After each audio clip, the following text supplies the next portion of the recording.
Luto na yung aking pritong galunggong. No, andito na yung aking pinaglutuan ng galunggong, pritong galunggong. Ilalagay ko naman dito ang sibuyas, bawang at kamatis. Ang uunahin ko muna ay bawang.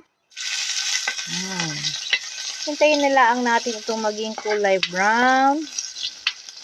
Ayun, bango.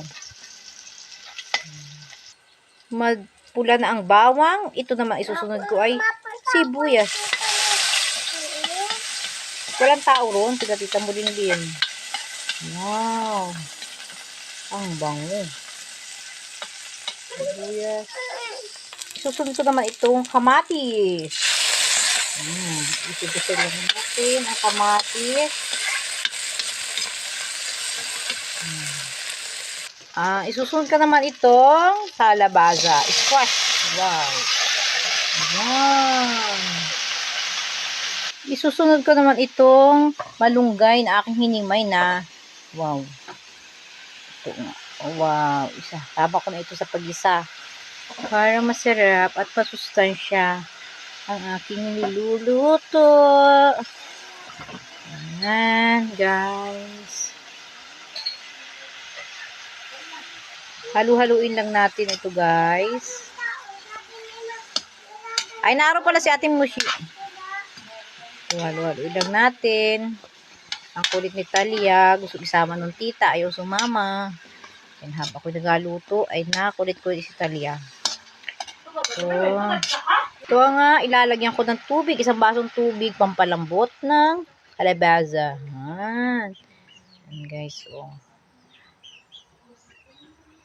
Guys, lalagyan ko siya ng paminta. Durog. Halo ko dito. Lalagyan ko nga pala ng oyster sauce. Ayan. Kunti lang at baka mapaalat. Na yun. Hahaluin ko muna ulit para siya ay mag-blend.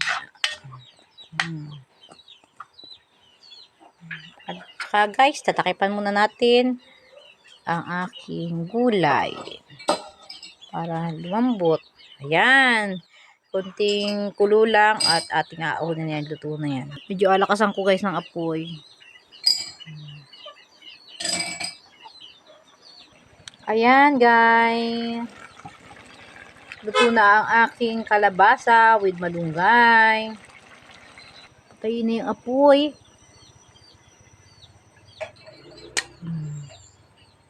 Masarap na partner.